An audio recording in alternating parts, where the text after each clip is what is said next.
Assalamualaikum warahmatullahi wabarakatuh. Sahabat sekalian, kali ini spesial.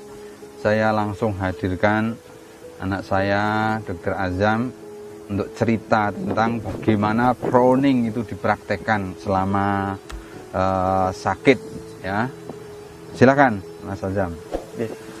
Assalamualaikum warahmatullahi wabarakatuh. Alhamdulillah. Jadi ketika kita mengalami sesak nafas COVID itu sensasinya seperti kita masuk ke dalam kolam renang yang airnya itu segini, kemudian kita sulit bernafas gitu ya. Jadi nafas itu rasanya berat ya gitu. Nah ternyata di dalam alveolus kita terdapat banyak lendir yang kita keluarkan lewat proning. Nah ketika saya mengalami rasa sesek itu, alhamdulillah diajarkan cara proning. Ada dua cara. Yang pertama dengan tidur secara tengkurap. Jadi yang kedua adalah cara proning seperti orang sujud.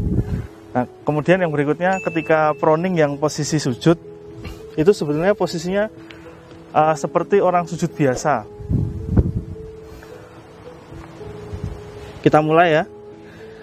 Ini bisa kita lakukan dalam satu hari berkali-kali ya.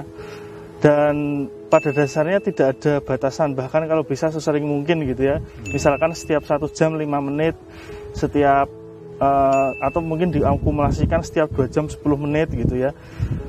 Nah kalau yang bisa kita lakukan ketika kita sholat itu, ketika kita sujud, kita bisa ketika gerakan sujud biasa begini, kita bisa tahan agak lama di bawah sambil kita tarik nafas, lepaskan, tarik nafas, lepaskan sambil membaca doa sujud ya. Nah kemudian untuk exercise proning itu sendiri gerakannya mirip seperti sujud. Tangan bisa ditaruh di depan begini, kemudian kepala seperti ini, kemudian kita tarik nafas, kemudian kita sengaja batukkan. Nanti kita akan batuk hebat sampai keluar dahak. Jadi kita siapkan tempat untuk meludahkan dahaknya di sebelah kita ya. Gini.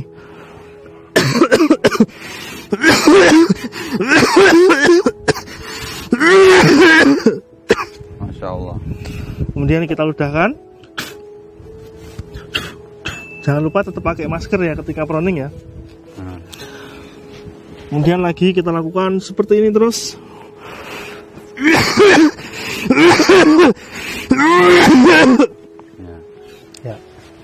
Ya. Jadi teman-teman sudah saksikan langsung ya. Beliau melakukan itu selama sakit COVID ya, dirawat berapa lama? 29 hari.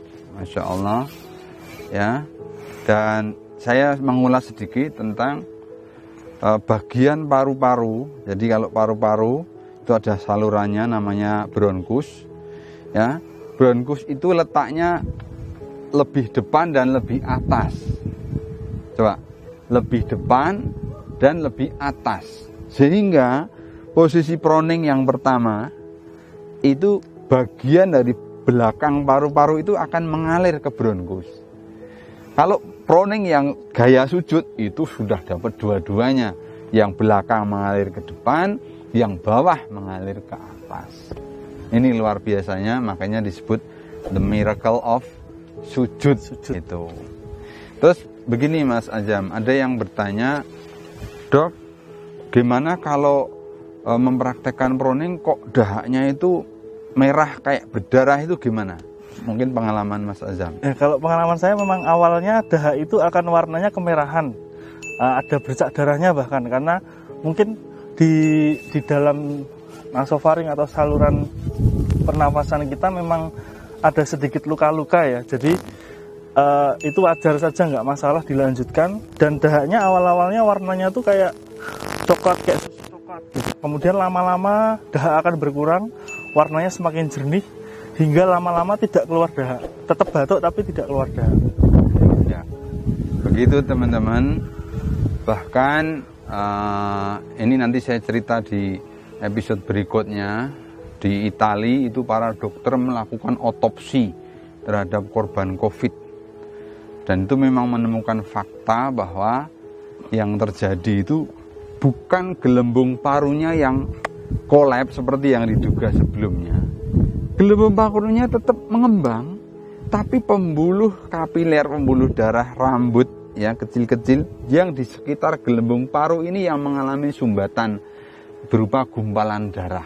Jadi saya kira benar kalau di awal-awal lendir itu akan kemerahan, ya, karena terjadi lisis daripada emboli-emboli ini, yang kemudian memberi staining namanya, imbibisi kepada darah yang berwarna kemerahan. Jadi tetap diteruskan, nanti lama-lama menjadi jernih gitu ya, jernih, dan awalnya pekat, lekat gitu, lama-lama jadi encer gitu ya.